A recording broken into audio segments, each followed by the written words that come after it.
optimal minimalism. At this altitude, I can run flat out for a half mile before my hands start shaking. Can I ask you a personal question?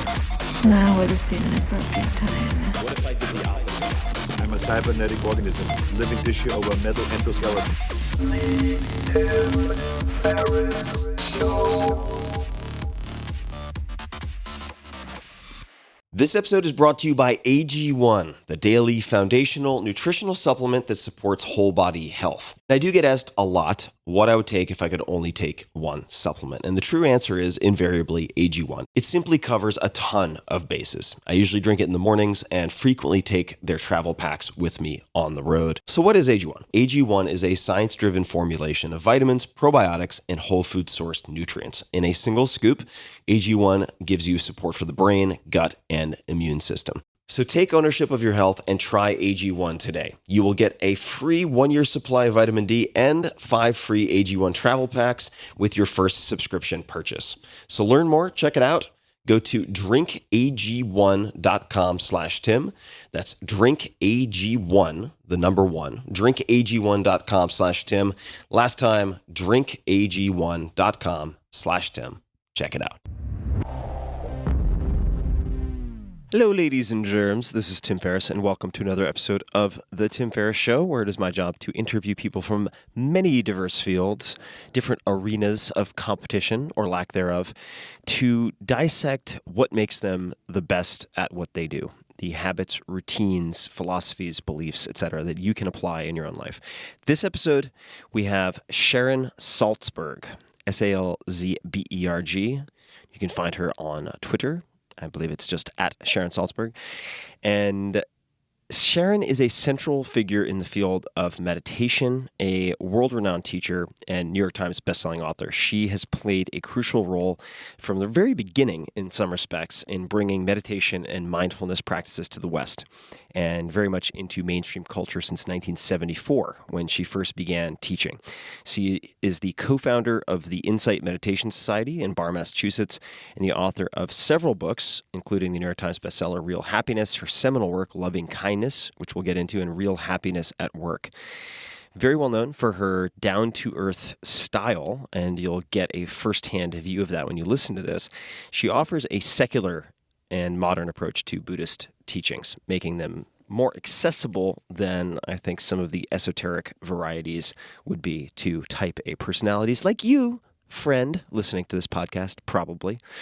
She's a columnist for On Being, contributor to Huffington Post, and the host of her own podcast, The Metta Hour, METTA, and we will get into what that means. Her newest book is Real Love, The Art of Mindful Connection, and I've wanted to speak with Sharon for a long time. I've read her work, I've heard her audio, and it's very meaningfully impacted how I operate in the world, how I perceive myself and others, and ultimately that has made me both more effective and given me a greater sense of well-being. So I hope that you pull some of that from this conversation. We bounce all over the place.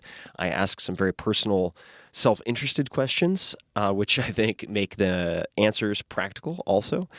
And there you have it. So I hope you enjoy, as much as I did, this wide-ranging conversation with Sharon Salzberg. Sharon, welcome to the show. Thank you. I have been looking forward to this conversation for some time, and I'm glad we could finally make it happen, the construction around your apartment in New York notwithstanding. And I know that you have to be out at a set time, so I'd like to just jump right into it and begin at the beginning, in a sense, with a question related to your youth. And if you're comfortable sharing the story, could you tell us about your experience that you had, I think it was at 9 years old, when you were dressed in your Halloween costume and watching Nat King Cole? Yes, my mother died when I was 9, and it was that night when I was 9 that my mother started hemorrhaging. I was alone in the house with her, and she ended up getting an ambulance, and she went to the hospital, and she died about 2 weeks later. And it was much later when I was writing a book called Faith, which was kind of like my faith journey, that I looked back over my life from the time I was born till the time I went to college at 16. And I realized that I had lived in 5 different family configurations along that time, and each one of them had been altered by trauma or death or some kind of really terrible circumstance. And what was your relationship like with your father when you were younger? Well, my parents had divorced when I was 4, and my father, as far as I can recall, was really like my hero. He was the love in my life, and then he was just gone. He completely disappeared, and there was no contact whatsoever from the time I lived with my mother after they split up, and her siblings, from the time I was 4 till the time I was 9. And at that point, after she died, I ended up living with my father's parents, whom I hardly knew. And that was the first time that contact was reestablished between us. And he didn't reappear in my life, my actual, physical presence, until I was 11. And by that time, it was clear he'd suffered, really severe mental illness. He was drinking, he was gambling, and he was really lost. And he came back when my grandfather died when I was 11, and was in the house for, it was about 6 weeks when he took an overdose of sleeping pills, and then entered the mental health system, where he stayed for the next, significant number of years before he died. So, and it was part of that was kind of my recollection, because I was sort of part of a family system where this was never ever really talked about.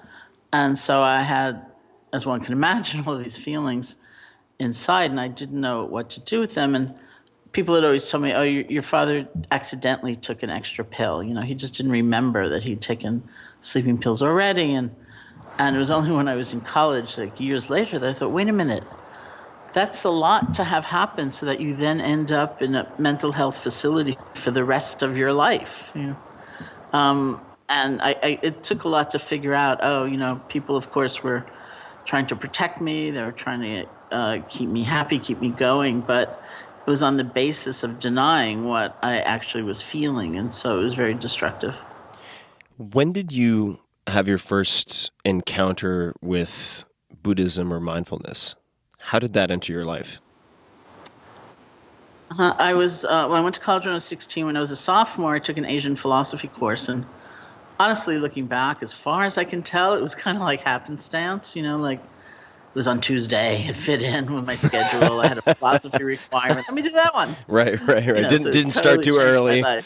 No, and exactly. I couldn't do that. And so I took this class, and it was really in that class that I encountered Buddhism for the first time, really. I mean, I knew, it was the 60s, so it was all kind of around in a way, but it was the first time I really heard what the Buddha taught. And the first part that was incredibly important, given everything I'd been through, was just the teaching about suffering, that suffering is a part of life, that it's not just me, it's not something to be ashamed of and feel I'm aberrant, I'm different, and which of course is what I primarily felt my entire life. It's like, I'm different. People have 2 parents, people have, sane parents, so other things are going on for other people, and but not me. But all of a sudden, it was like I was part of the human family, that life is not always pleasant. It doesn't always go our way. It's not that it's grim or horrible, but it contains suffering for everybody. And that was like a huge liberation. And then I heard in that class that there was actually something you could do about the suffering in your life, not the suffering of circumstance, but all the ways we hold it, the ways we can have pain and we can hold it in isolation, or we can hold it as feeling part of the human family, or we can have rage, or we can have compassion. And there's so many options. And I heard there was this stuff you could do. There were actual methods or techniques called meditation. And if you did them, you could be happier. So I was going to school in Buffalo, New York. I looked around Buffalo, didn't see it anywhere. Probably everywhere now, but I didn't see it, So there was an independent study program at the school, and I created a project. I said, I want to go to India and study meditation. And they said, okay. So off I went. Had you traveled outside of the country prior to going to India? No, I had not. I was just teaching a class here earlier today. I said, I'd never even been to California before I went to India. I grew up in New York City. I went to school in Buffalo. There had been one family trip to Florida in my youth. That was it. And then I was on a plane. So I had read that a few days before leaving to India, you went to a talk by a famed Tibetan master. And I'd love for you to tell us a bit about that. A, because I have no idea how to pronounce this name properly, and B, what you took away from it. His name is Chogyam Trungpa Rinpoche. It was his first trip to the United States, and I don't know who did his tour. He ended up in Buffalo, New York. He later became the founder of Naropa Institute and Shambhala Publications, all kinds of things. And but this was his first trip, and he was giving a lecture, not at my university, but at a nearby college. This was maybe 3 or 4 days before my friends and I were going to leave for India. And we didn't know where we were going to go. I just know I wanted to study meditation. So we went to his talk, and they asked for written questions. And I wrote out the question, like, where should I go? I'm leaving in a few days for India. I want to study Buddhist meditation. Where should I go? And he had this big pile of questions in front of him. And he pulled it out, and he read it out loud. And then he was silent for a moment. And then he said, I think you had perhaps best follow the pretense of accident. I think you had perhaps best follow the pretense of accident. And that was it. It was like no addresses, no handy monastery guidebook, nothing. Just follow the pretense of accident. And it's exactly how it happened. So pretense of accident meaning no set plan, allow things to unfold as they unfold? Is that what that means? It means that, and I think it also, what it meant for me was stay close to your intention. Like my intention was so strong and my yearning was so strong that it really saved me in a way, staying close to that, because there were naturally some disappointments along the way, and ways I couldn't imagine how things were going to turn out. Like I started out in Dharamsala in India because I knew the Dalai Lama lived there. I'd heard he was a Buddhist, and there were amazing teachers and opportunities there, but it was one of those situations where it didn't quite work. Like I'd go to a meditation class, and because remember, I was really into the practical how-to, what's the stuff that's going to help make me happy. And I'd go to this meditation class, and they'd say, well, the teacher had to go to the dentist at the other end of India, come back in 2 weeks, or the translator's out of town, try again later, and it just wasn't happening. And I went to a Tibetan restaurant one day, and I overheard a conversation where these two women were saying that there was going to be an international yoga conference in New Delhi. And I thought, oh, great, I'll go there. That's where I'll find my teacher. And I went there, and it was a really dispiriting time where the low point was probably when these yogis and swamis were up on the stage pushing and shoving against each other to be the first to grab the mic and speak. And I thought, oh, man, I should have stayed in Buffalo. This is terrible. And actually, Dan Goleman, who, is now very well known for his book Emotional Intelligence and his work, but in those days he was a graduate student in psychology at Harvard, and he was studying meditation. For some reason, he was delivering a paper at this conference. So I went to his lecture, and he said at the end of the lecture that he was on his way to this town called Bodh Gaya in northern India. He was going to do an intensive 10-day meditation retreat, which was like an immersion course, free of cultural baggage and really the direct stuff. And I thought, that's it. And it was it. So I followed him to Bodh Gaya. The pretense of accident. Yeah. What happened in Bodh Gaya, if I'm saying that correctly? I probably am not. Yeah, you are. All right, great. I'll take it. No, you are.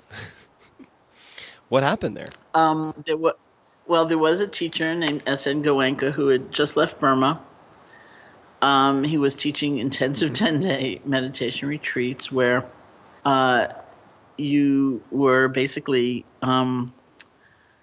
meditating under his guidance all day. He'd give one lecture at night. We had certain silent days and silent times, and he would just keep modulating the instruction until we'd come to the end. So we did meditation first on feeling the breath and just basic concentration, and then kind of scanning your attention through your body, feeling these different sensations. And then the very last thing that he taught was a loving kindness meditation, which many years later became sort of my main meditation, my personal meditation, and also in terms of my teaching and writing. So that was like the 10 days. It was really like an immersion. And it was a tremendous time of discovery. Not only did we forge lifelong friendships, because here it is all these years later. That was January of 1971 that I did my first retreat. And I just saw Dan Goleman last night, for example. And, we are tremendous friends, this whole group of people. And it really was about learning. It was about discovering. And the lab, the vehicle was ourselves. So the timing of our conversation is very opportune because I'm actually in about 6 days' time doing my very first 10-day silent retreat. You are. I am. You are. I am at Spirit Rock, and I've never had this experience. I am apprehensive, excited but apprehensive about it. Jack Cornfield will be there, so I'm I'm very interested to engage with him before I have to stop talking. What advice would you give to someone going into that type of experience for the first time? I think that's great, and congratulations. Thank you. I would love to hear from you when you come out. Actually, we'll have a follow-up. Yeah. I would really love that, sincerely. There are a few things. One is the thing most people feel trepidation about seems to be is the silence, and people show up and they say, I don't think I can be silent, or my partner doesn't think I can be silent, or one woman came and said they're doing a betting pool in my office. They don't think I can be silent. But of all the elements of the retreat, it's almost always one of the things people point to as the most beautiful, because it's like for once in our lives, we can really fully be ourselves, and we don't have to present ourselves to others and think about their experience versus our experience. And, am I witty enough? Am I strong enough or anything? We can just be. And it's a beautiful, beautiful gift to give to oneself. I'd also say the first few days of a retreat, like the first day and a half, let's say, are usually pretty rough. Even if you have tremendous experience in meditation and in retreats, it's just an adjustment period. It's like 40-some years later, 45 years later, if I go into an intensive retreat, the beginning is usually, I say there are two voices that arise inside my head. One voice says, there's nothing happening here. It must be time to go to sleep. So even if I slept for 10 hours, it's just like I conk out. And the other voice says, there's nothing happening here. Let's make something happen. The next book, the next center, whatever, all these fantasies start pouring in. And so it's like a careening almost from sleepiness to restlessness and sleepiness to restlessness. And that will definitely change, and it will even out, and you'll have an experience of both energy and calm at the same time. But the most tricky thing is believing the thought that tends to arise that says, oh no, 9 more days, exactly like this. Which we tend to believe. And if you can remember, don't believe that thought. Mm-hmm. It's going to keep changing. Just keep going. It will change, and you'll feel really much more completely there. Thank you. I'm really excited about it, and I'm excited too now. Yeah, I'm really excited about it, and I'd love to hear how let's just say you had a room of open-minded, intelligent people who are all type A. That's basically most of the people listening to this. So imagine you have these people, and they are in the boat that I was in for a very long time. And I'm not going to lie, occasionally I end up back on that boat, which is meditation just doesn't seem to work for me. I've tried A, B, and C, and it's just not the tool to fix my particular set of problems. I can't sit still. I can't do fill in the blank. But I would like to make an attempt because I recognize at least the benefits I've seen in other people and read about and so on. How do you get those people started? What do you say to them? Well, my first question is about what is that blank that we're trying to fill in, because a lot of people have really intense expectations of what meditation is supposed to do, and they're often wrong. So a lot of people have said to me, for example, I tried that once, I failed at it. And they said, well, I couldn't stop thinking. I couldn't make my mind blank. I couldn't have only beautiful thoughts. I couldn't keep the anxiety from coming up. I couldn't keep sleepiness at bay. And we say, of course, you cannot fail at it. It's impossible to fail at it because you cannot be having the wrong experience. The question is not what is happening, but how are you relating to what's happening?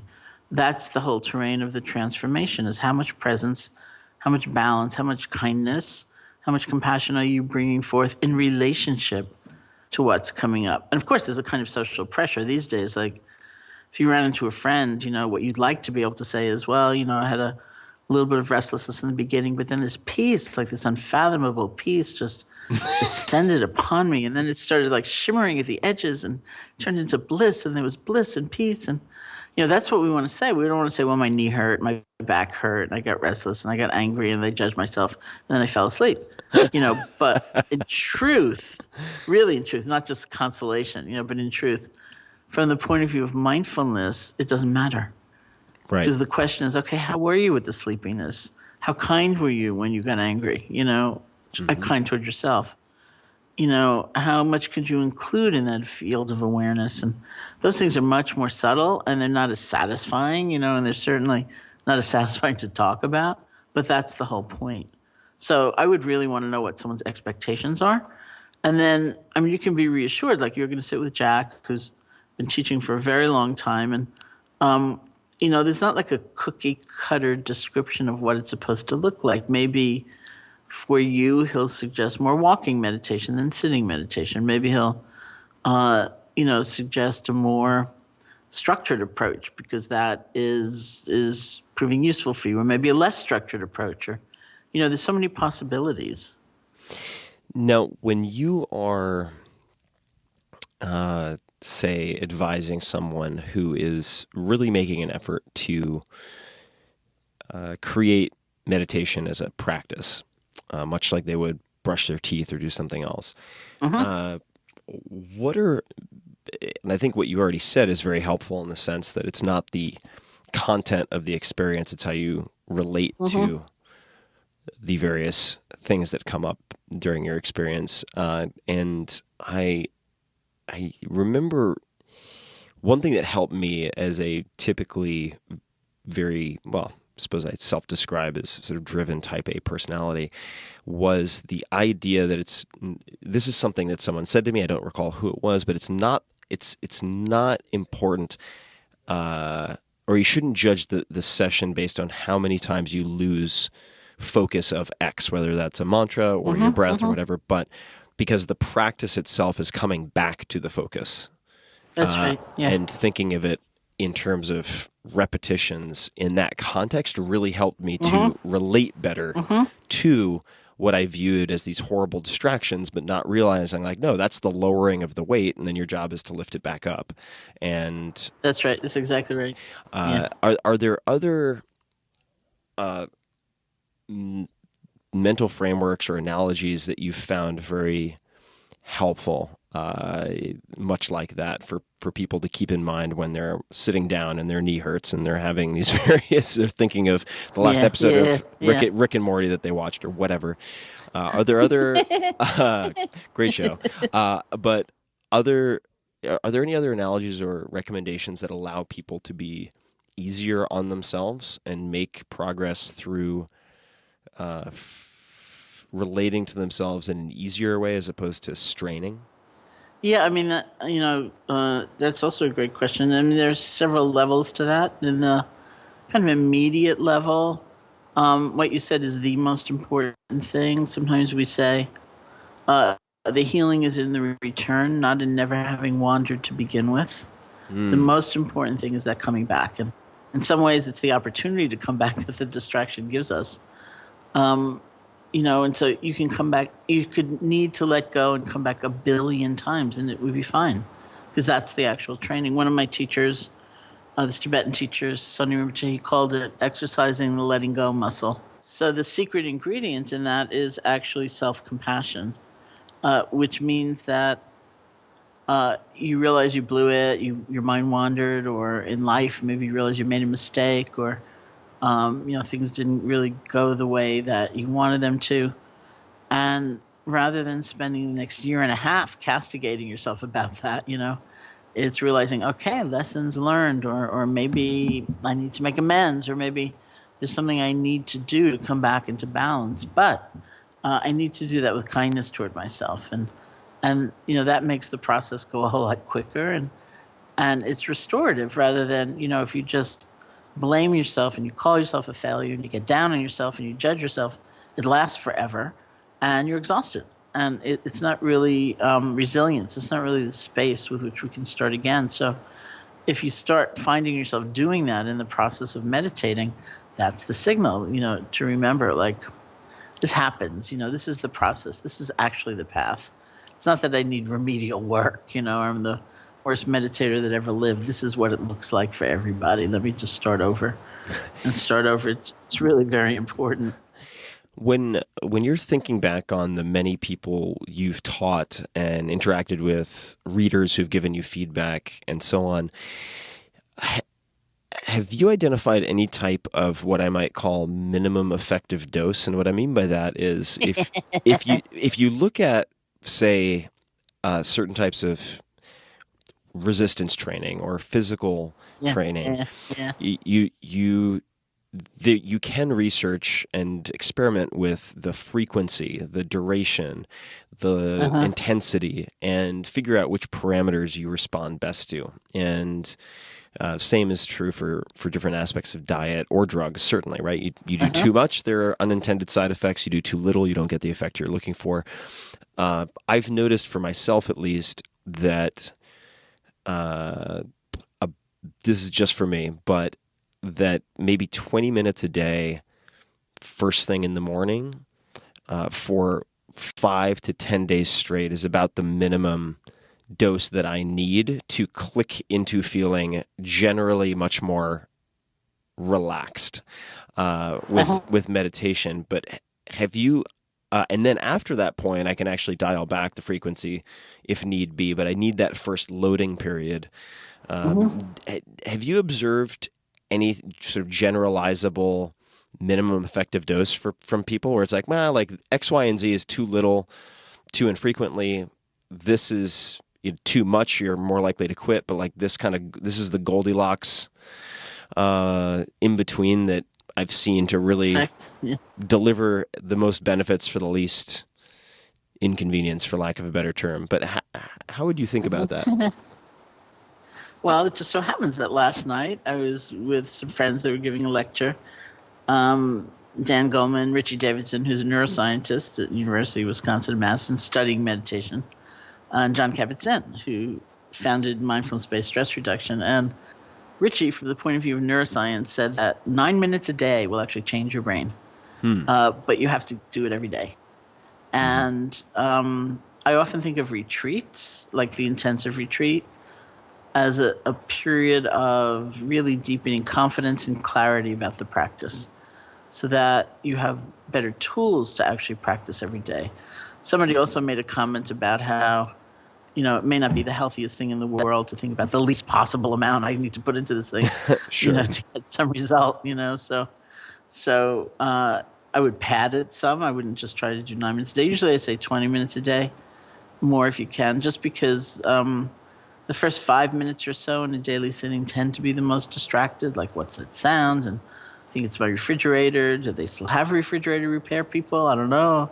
Maybe I need a new refrigerator. Do they still have Sears anymore? I don't know, And it's almost like this discharge of tension for the little bit. And then if you can hang in there, you get a chance to go deeper, having discharged all of that. And so it's just more fruitful in a way if you can do 20 minutes. But if you only have 3, I'd say do 3.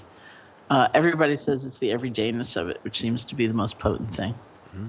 And for a beginner, what would you recommend those 20 minutes look like? What would the protocol or the format of those 20 minutes look like? Well, there are kind of 3 main thrusts of the tradition, and which were reflected in my first retreat. The first is concentration, where we try to settle our attention and have it be more stable and get more centered. So that usually means choosing an object, whether it's the breath or a mantra or whatever it is. In our case, it's usually the breath. And settling your attention on that object and then simply returning every time you realize you've wandered. And over time, you get a sense of, first of all, a tremendous amount of energy returning to you because there's an awful lot of energy that could be available to us but isn't because it's scattered all over the place. And we keep gathering it and returning it and do feel the kind of empowerment of that. And also a kind of integration of our being. It's like all that scatteredness is also a kind of fragmentation, and we kind of bring it all together. And then there's mindfulness, which actually is an extension of that, where we not only pay attention to the single object like the breath, but we pay attention to our emotional world and what's coming up predominantly, and our bodies and what we're feeling and all kinds of things with that same kind of balanced awareness, which is why we say mindfulness is the basis for insight. We understand so much more about everything. So, and one example is I often talk about sitting and looking at my own fear, trying to be as mindful as I can, which means not condemning it and also not diving into it and having it take over. And I feel I've seen a lot. So as one example, I felt that, unlike the kind of world's maxim that we're afraid of the unknown, I find that I'm really afraid when I think I do know and it's going to be really bad. And it's all the stories I tell myself that really get me going. And even in the midst of that, if I remind myself, you know what, you don't know, then I feel relief. I feel a sense of space. And, we look at our desire and we say, look how much loneliness there is in there. We look at our anger. We say, look how much sadness there is in there. And wherever we look, we see into change. That look at that. I thought it was so forever. I thought that was all that I ever felt. But look at that. It's always changing. And so all of that just kind of naturally arises from paying attention. And then the third kind of thrust of the skills training in meditation is loving kindness or compassion. And that was the last meditation that Goenka introduced in my 10-day course. It was just an hour or so, but it so ignited me that it became something I got very devoted to. And that's threaded throughout, both the self-compassion we have to feel for ourselves to be able to do the first two, concentration and mindfulness, well. And then there are distinct practices which are just devoted to the deepening of loving kindness and compassion. Now, is loving kindness, I'm not terribly familiar with loving kindness, but I recall, and please correct me if I'm misapplying the label, but I read some writing by a gentleman named Chade Meng Tan, who out of Google, you may know, and a friend of mine. So Meng introduced me to a very simple practice of thinking of two people, people you know well and care for, and just wishing them to be happy in the most, in a sense, in the most abstract of ways. But it didn't seem to matter that it was abstract, even though I love the concrete. And I did this for a period of time about a year ago at night, just before winding down and going to bed, and it had a tremendous impact on my happiness, if we want to call it that, or self-reported well-being over the subsequent 10 days. I mean, I was in such a good mood, and the only variable that I could identify that I'd changed was wishing two people happiness for, say, 2 or 3 minutes apiece every night. Does that fall in the category of loving kindness practice? It does. Okay. It does. All right. I was really, really just impressed by how profound the impact was, because I'm not going to lie, I expected it to do very, very little. Why does it appear to have such an impact? I mean, I don't feel like I'm a jerk. I mean, I do like to wish other people to be happy, and I try very hard in my books and so on to facilitate that. But why does it seem to have such an impact? Well, I think it's because it trains our attention to be different. It's like we're paying attention differently. So for example, if you were doing it in a formal sequence, and you may in the retreat, I'm not really sure, you start with offering loving kindness to yourself, and then you move on to those people that you like, and you keep on moving through, like those you feel neutral toward, maybe somebody who plays a role in your life that you see now and then. You move on to offering loving kindness to more difficult people for you.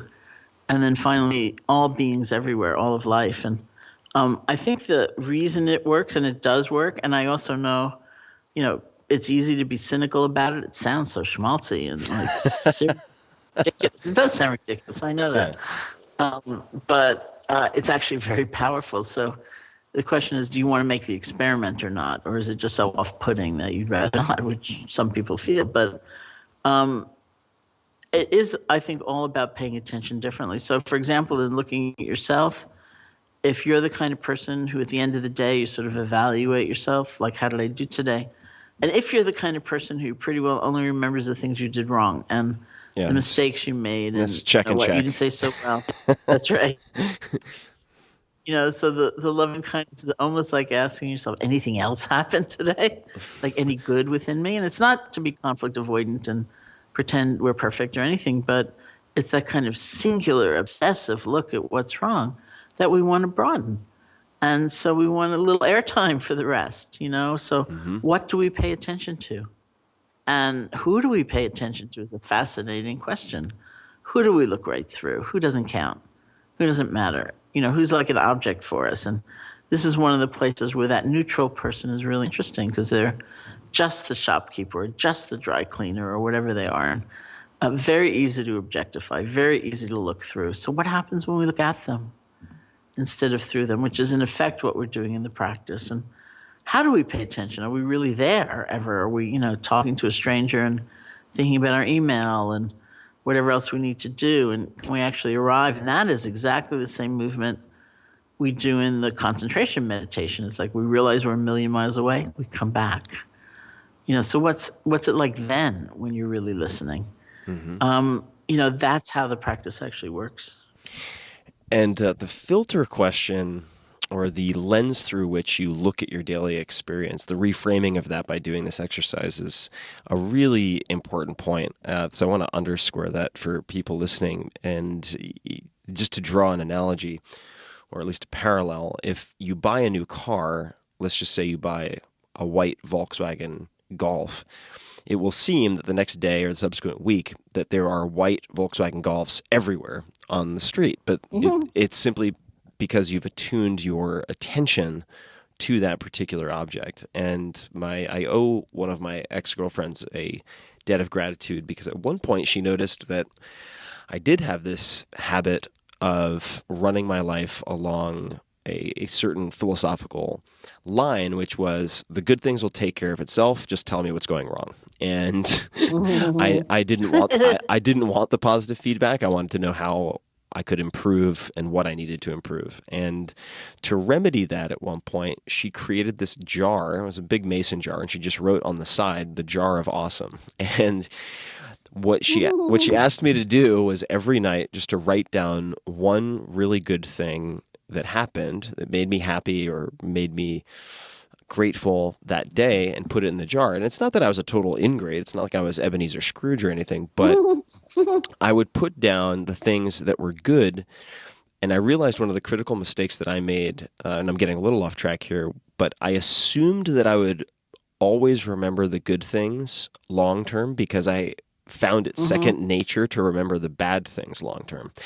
And it turned out that it was a completely false assumption, and I would very quickly forget the good things that happened. And so my girlfriend encouraged me to write down these events or encounters, whatever it might be, on a piece of paper and fill up the jar. And then when I was having a down moment or being over judgmental towards myself, to just reach into the jar and rifle, to go through it and to pick out one or two examples. And it was really therapeutic for me. I still have it to this day. And the question of self-compassion, or the topic of self-compassion, is one I want to come back to. And we were chatting before we started recording a little bit about the word love and how perhaps it's been co-opted or used in ways that have made it challenging.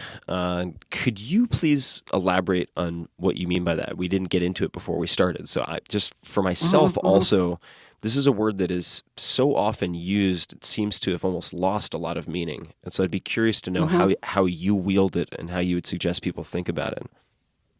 Well, I think it has lost a lot of meaning because we use the word love from everything from, I love the color of that cabinet and I love frozen yogurt, to I love you. And there's so many associations with love. It's like I mean, in one of the questions you posed before, if you are a person who's kind of a type A person and you're brought into a room and say, we're going to do a meditation on love, it tends to be a little nauseating for a lot of people. And because we often associate love with weakness, with giving in, it's kind of smiling with, it's just this frivolous smile. It's not connected maybe to very deep feelings of pain or anger or edge or ferocity or intensity or the things that are really a part of us. And the word in Pali, the language of the original Buddhist text, is metta, M-E-T-T-A, and it's commonly translated as loving kindness, which I think has a flavor of the actual meaning, but it's a kind of problematic term because nobody really uses it. Like you wouldn't really necessarily expect to go to a coffee shop somewhere and hear the conversation at the next table, including the word loving kindness. It maybe is a little saccharine or removed from day-to-day life. And I've had scholars and translators come to me and say, just say love. Stop being so cutesy. You mean love. But love is so complicated and can also be, frankly, a medium of exchange. Like I would love you as long as following 15 conditions are met, or I would love myself as long as I never make a mistake. And it's so fragile. It's so breakable. It's not really what metta means. The literal translation, I also have a problem with. The literal translation is friendship. And for me, friendship implies conviviality. Like, let's have dinner together, or let's go to the movies together. I want to spend time with you.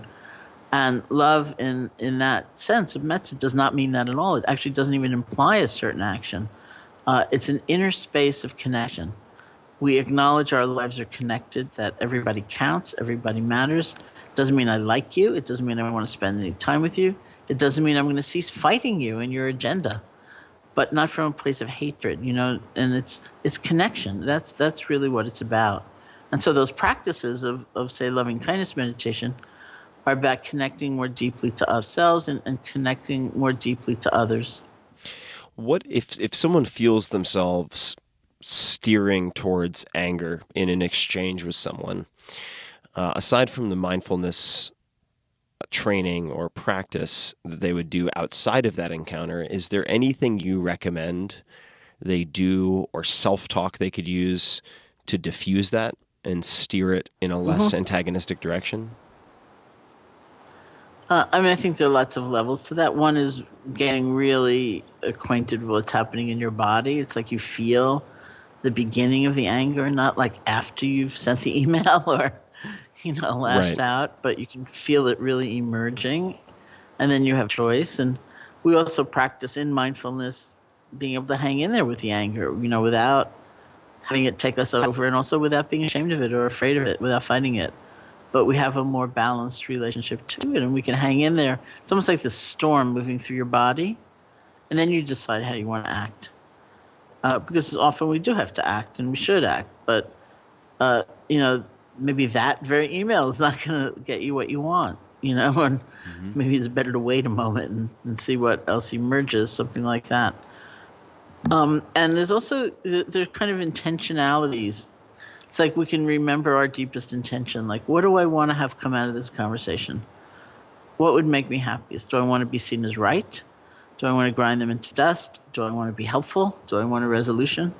And that'll give us a lot of information, about where we're really coming from. And if it's to have a resolution, to find a way to work together, whatever it might be, or even to finish dinner together, then that might counsel being quieter and not being so forceful, or finding another way of saying this is what I feel instead of this is the way the truth is.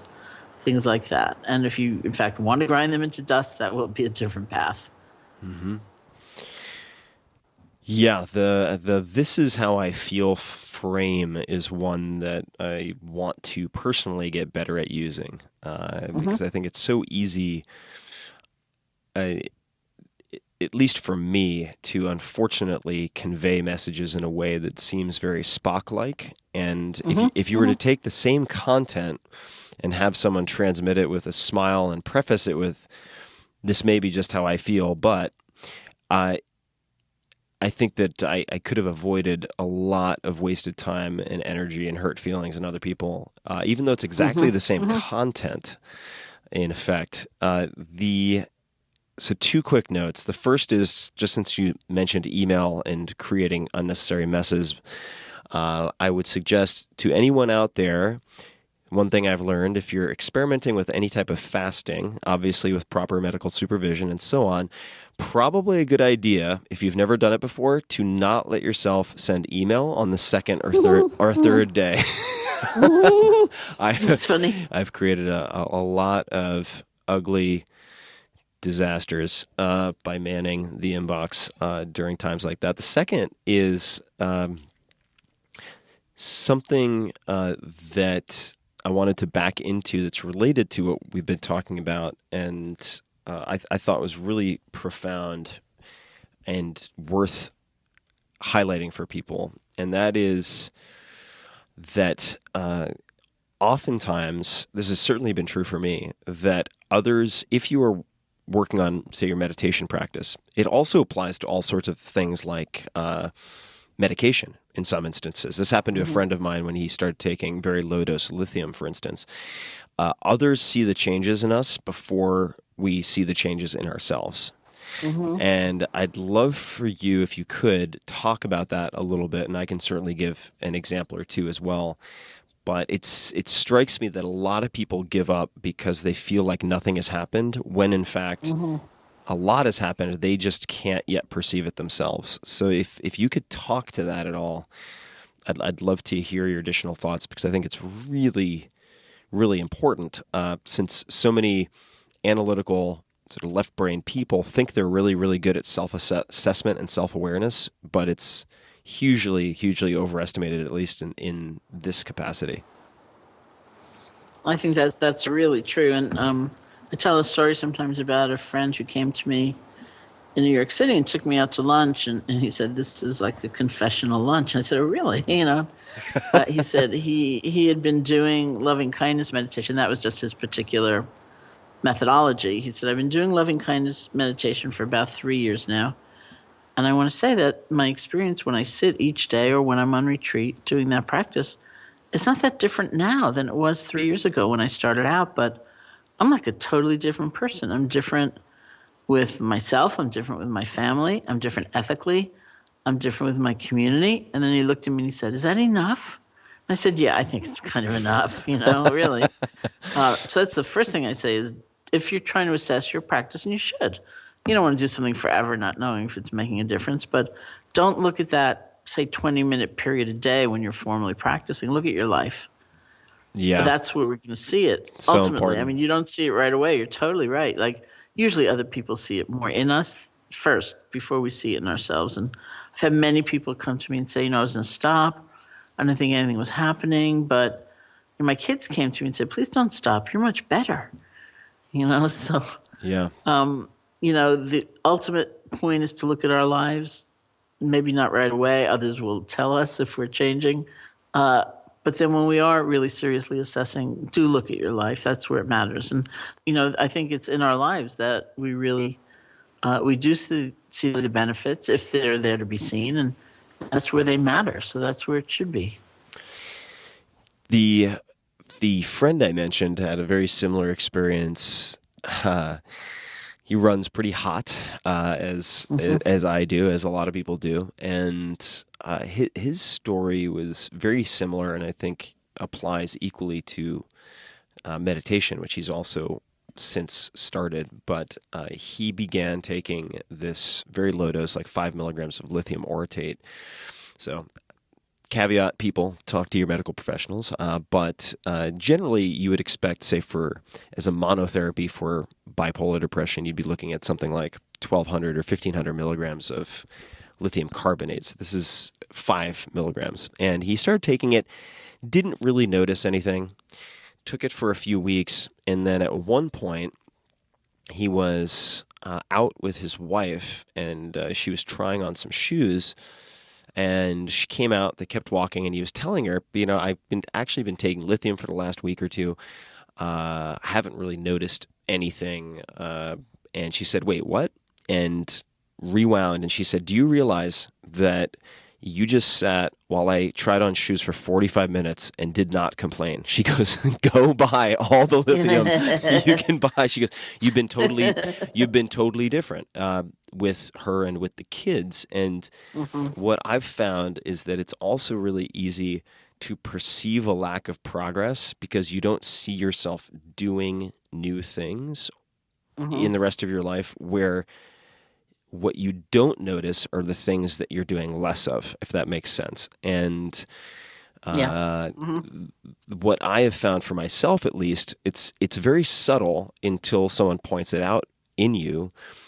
But if I think of, let's just say, my proneness to anger or impatience, let's just say there's a buffer. So there's a buffer between sort of control and then externally throwing out anger or impatience. And there are certain things that decrease that buffer, that kind of that safety zone. Like for me, caffeine, for instance, sleep deprivation. But when I meditate and do other practices, it increases the buffer. So it takes more and more and more to get me to that threshold after which I lash out or send the stupid brusque email or whatever it might be. I'd love to, you mentioned the conditional love a while back. The if you satisfy these 15 requirements, then I will love you. If not, I will revoke my my right to my ability to love you, whatever it might be. I've read a little bit. Maybe you can elaborate on or tell the story about the man and his dog, the 100 story. Could you share that with the people listening, please? Because I do like it. I only read a very abbreviated version. That's great. Well, I recently read a book called Real Love, and the process of writing the book, we really tried to crowdsource in a way. I wanted to hear a lot of people's stories and insights about love, and some of that I tried to do online. A lot of it I did meeting with groups. And the very first group I met with was in New York City, and people just were talking about their experiences of love. So the trajectory of the book, the structure of the book, is that the first section is about love for oneself. The second section is about love for another, whether that's a parent or a child or a lover or whatever. And then the third section is about love for all beings. So I just said, let it rip. I don't care which section you're talking about, but help me. Tell me what love means to you. Tell me some stories. So we got through a good part of the evening, and this guy raised his hand and he said, most people think of a good relationship as 50-50. He said, my dog and I, we're 100-100. And it was perfect. I love that story. And then I was unfortunately quite late with the book, and it kept getting delayed, because of me. And finally, it was a little over a year ago, and it was I was in England about to sit a retreat. I was just about to press send. It was a day early from the final deadline. I felt really proud. Oh, I'm a day early. And I was just about to press send when I remembered that story. And I thought, did that make it in there? Did it stay in there through all these changes and editings and stuff like that? So I looked and I had not. So I quickly typed it in and then I pressed send. So it was the last thing that got written for that time. That That's version. awesome. Yeah. How do you... So meeting deadlines, always a good feeling. Doesn't always happen with books. How do you think about success, if you use that word, or how would you like people to redefine it?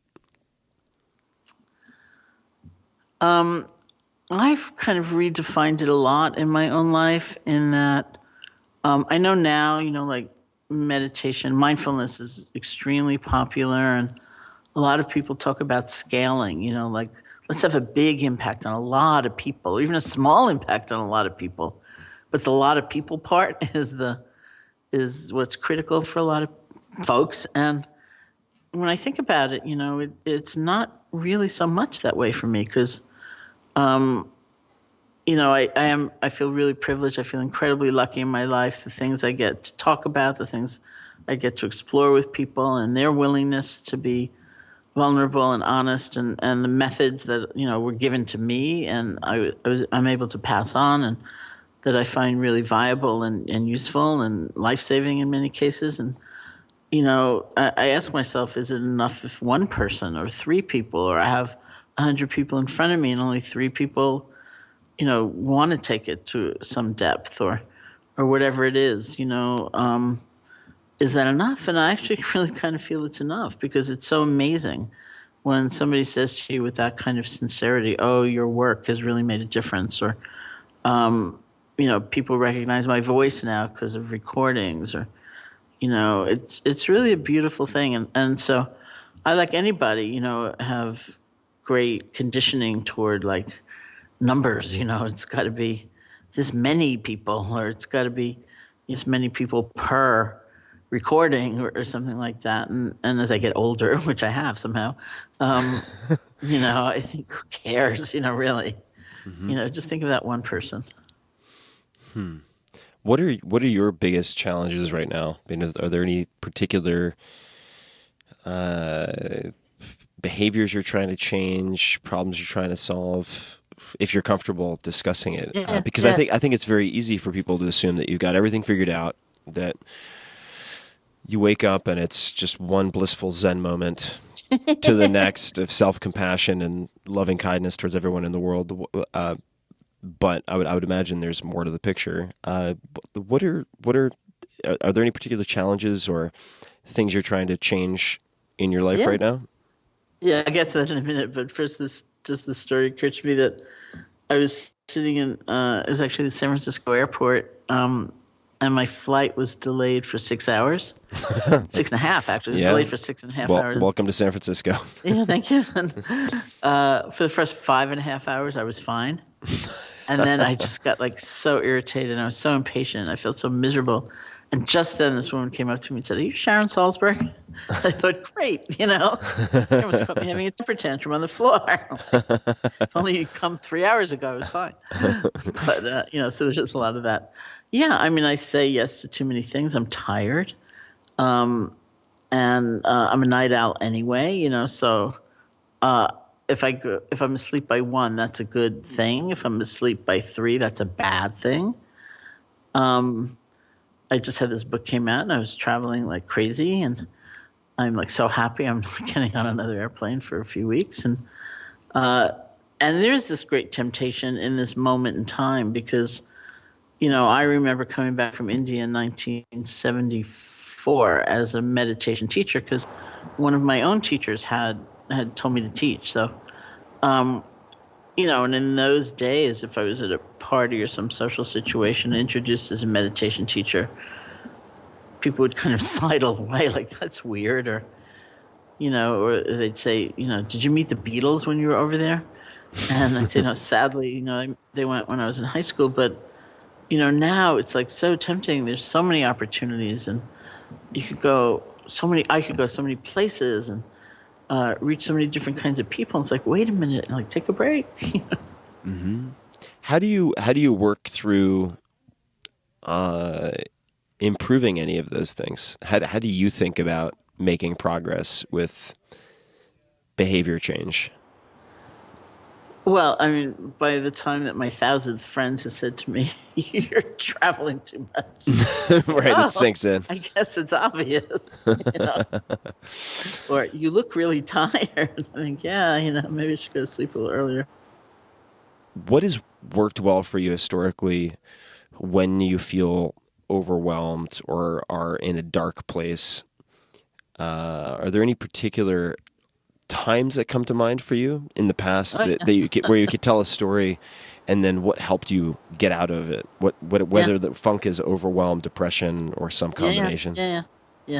I did write a book called Faith, and faith in the Buddhist tradition is not, it's not like a commodity you have or you don't have, and if you don't have enough of the right kind, you're condemned. It's more a process. It's a journey, and it's a journey.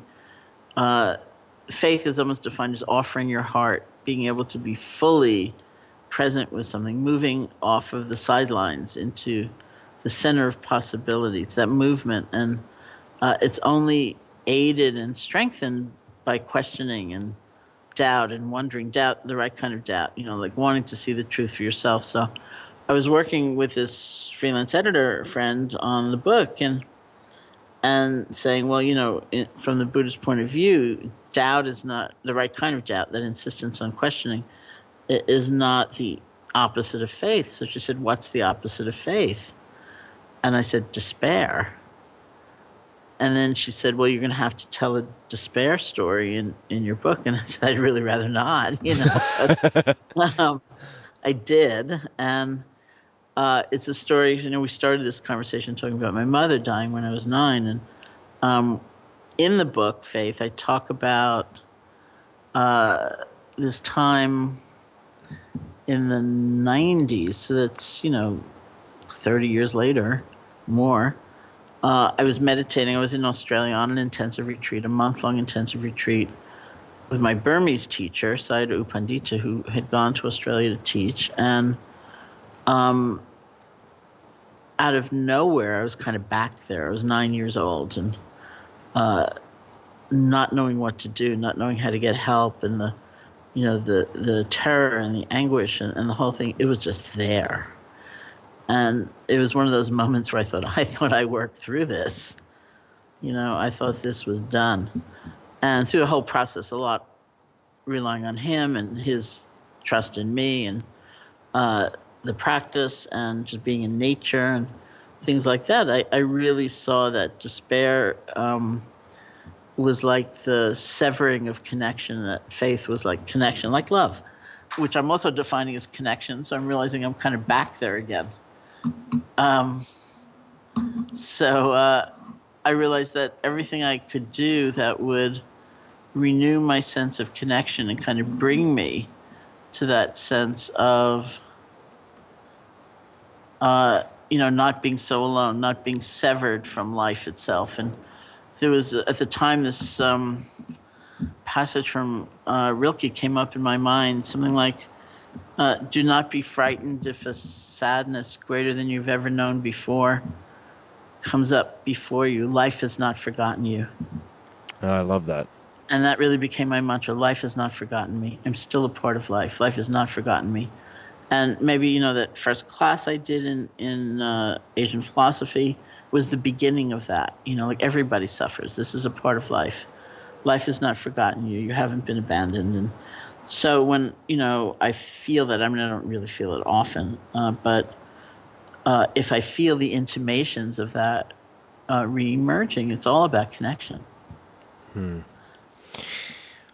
Well, I know we have some time constraints today, but I think that's actually a very good place to just hit pause for a second. And I didn't do this up front, but I was planning on it, so here it is. I wanted to thank you personally for the work that you put out in the world, because it's had an impact on me. I've listened to your audio. I've read a lot of your writing, and I want to, I suppose, reaffirm what you said earlier about success and not necessarily reaching for scale from the outset, but focusing on one person at a time, because your work has impacted me, which has helped me to also try to do better things in the world. So from a very personal standpoint, I just wanted to thank you for doing what you do. Oh, thank you, really. And I continue to read your work, and I would highly recommend people check out Real Love. And certainly for people listening, I'm going to link to that as well as anything that we've spoken about in this episode in the show notes at tim.blog/podcast, as per usual. But I'm wondering if there's any ask that you have or recommendation of the audience that you have before we draw to a close. Are there any parting comments or words that you would like to share? Could be anything, really, with the people who are listening. Yeah, I do find this, thank you, and I do find this such a time of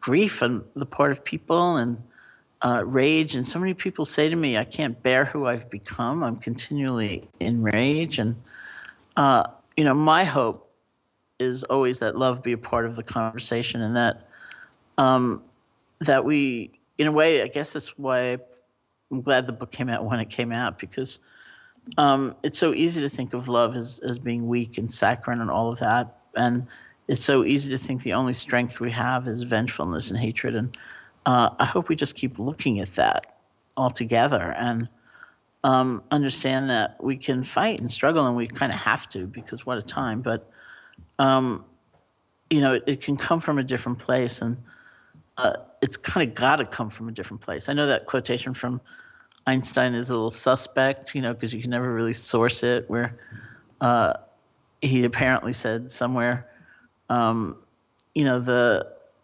problems that we face cannot be solved by the same level of thinking that created them. But it sounds very Einstein-like, and I bet he did say it. And it's an amazing statement. And, I think about that really a lot. And I hope my deepest hope is that people will do the good that's in front of them, even if it feels very small, because the problems right now can seem insurmountable and massive, and we just have to step by step do what we can. Do the good that's in front of you. That's advice that everybody needs to hear. I think it's so important. So thank you, A. And B, what's in front of you is concrete. I think this is also why a lot of people feel overwhelmed, is that the big, the macro, the global economic, political fill in the blank tend to be very, very abstract. And it's difficult to sort of grapple with a shadow in that sense. And rather than focusing on the things you cannot control or the things that you will not attempt to control, work with what's right in front of you. And it's those small acts done by one or several or many people that ultimately create the large scale change. So do the good that's in front of you. I appreciate that. And people can certainly find you on social. If they want to say hello, do you have a preferred location on the internet for people to say hello? Well, I'm on Twitter a lot. It's at Sharon Salzberg. And my website is sharonsalzberg.com. And you can actually reach me through there as well. Perfect. Well, Sharon, thank you so much. I hope we have a chance to meet in person or do a round two, and I'll definitely keep you posted on the goings on or not goings on during my first 10 day. Yeah. Oh, I'd love to hear it, really, and I'd love to meet you sometime.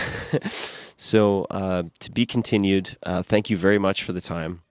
Oh, well, thank you. And just to repeat for everybody listening, you can find links to everything we've discussed, including the books and so on, at tim.blog/podcast. And until next time, thank you for listening.